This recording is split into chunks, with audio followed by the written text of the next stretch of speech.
Robert Downey Jr. has become one of the biggest stars in the world, starting his acting career in 1970 with a small role in one of his father's movies called Pound, to the European skier Hans in Friends and Lovers, to being placed in treatment for drug and alcohol abuse, all the way back up to becoming not only the highest paid Marvel actor, but also at one point being the top 5 highest paid actors in Hollywood.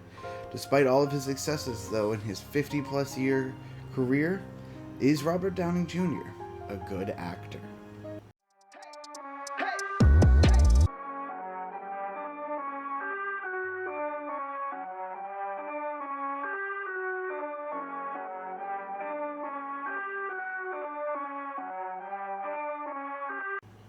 Hey everyone, and welcome to my first video on this channel, and it's a series that's going to be called Phenom or Flop, the show where we decide, based on a theatrical filmography, whether an actor is a phenom or a flop. I'm Connor O'Connor, and if this is your first time seeing me, welcome. Take your shoes off, hit that like button, subscribe, and get comfortable. If you watched anything from me before, remember, you've got your shoes off before you leave. In this series, we're going to be looking at an actor's filmography, where they have the top billing, whether they were on the poster for the movie, or they've been appeared significantly in the trailer for a film. Actors whose names appear first in the movies are said to have top billing. They usually play the principal characters in the film, or will, on average, have the most screen time. For purposes of this video, I will be limiting to top billing to where they had come at least 5th on the list of actors in the movie's cast list. Top billed actors are usually named in advertising materials such as trailers and posters, giving the other parts of the criteria. With this criteria, I narrowed down the 79 movies listed on his IMDb page to 54. This seemed like a great way to break all this down, and sure, it was a lot of numbers, but I've got the time, I don't mind. Then I called my mom. We then discussed at length which movies constituted an RDJ movie. This led to a 2-hour conversation about movies he starred in as a major co-lead, like with The Pickup Artist or the Avengers movie. Which led to the count for this evaluation to what I'm calling the Cindy metric. Shout out to Cindy. Using the Cindy metric, the list of 54 movies was trimmed down to 29 movies. So for this video, our 29 movies are going to be The Pickup Artist from 1987, 1969 from 1988, Chances Are from 1989, Air American from 1990, Chaplin from 1992, Hearts and Soul from 1993, Only You from 1994, Restoration from 1995, Two Girls and a Guy from 1997, The Singing Detective from 2003, Eros Equilibrium from 2004, Kiss Kiss Bang Bang, A Guide to Recognizing Your Saints from 2006, Iron Man from 2008, Tropic Thunder, also from 2008, Sherlock Holmes from 2009, The Soloist, also from 2009, Iron Man 2 from 2010, Due Date, also from 2010, Sherlock Holmes, A Game of Shadows from 2011, The Avengers 2012, Iron Man 3 2013, The Judge 2014, Avengers Age of Ultron 2015, Captain America Civil War 2016, hashtag Cap was right, Avengers Infinity War 2018, Avengers Endgame 2019, Doolittle in 2020, and Oppenheimer in 2023. RDJ does have a few films that are either in pre or post production.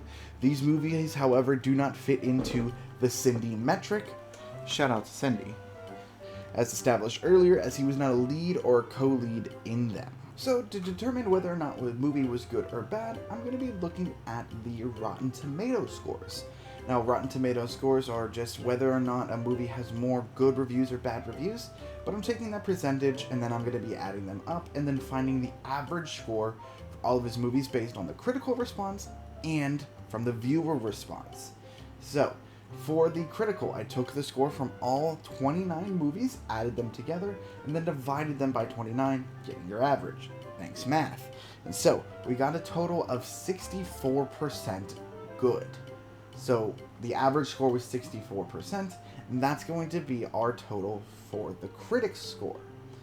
For the audience score, it's not going to be as high. Or that's what I thought.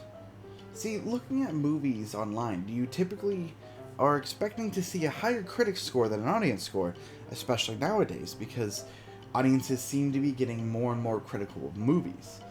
But since RDJ had such a long career, those scores are people kind of looking back on these movies fondly, it seems, because the audience score is actually 5% higher at 69%.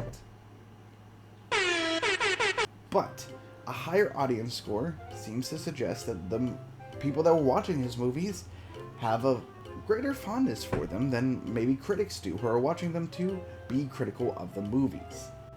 Now, of course, there are a few outliers in this situation. Robert Downey Jr. was in Marvel movies. Now, Marvel fans, back when he was still in them, seemed to be more accepting of those movies and were giving them higher scores because they were just happy to see their favorite characters from those books on the screen. And so that's when you have such as the first Iron Man has a 94% critics and a 91% audience score. Audience is lower, but it's still a pretty high score considering the rest of his movies. Very similarly, we look at Iron Man 2 with a 72% critics versus 71% audience score. Even the lower tier Marvel movies, such as Iron Man 3, has a 79% critics rating and a 78% audience, comparing that to Age of Ultron, which has a 76% critic score compared to an 82% audience score. The movie wasn't really well considered by critics, but the audiences seem to love the movie. We see this more and more with the last 3 Avengers movies that he was in, which I'm counting Captain America Civil War as a pseudo-Avengers movie.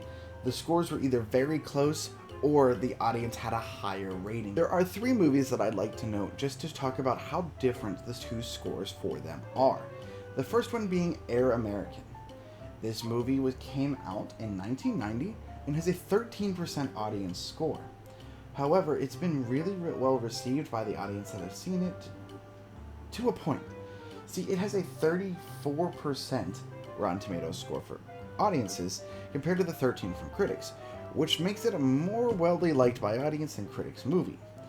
Very similarly to how Chaplin from 1992, where Robert Downey Jr. stars as Charlie Chaplin, has a 60% critics score, but has an 81% audience score. Finally, I would like to talk about the movie Dolittle from 2020.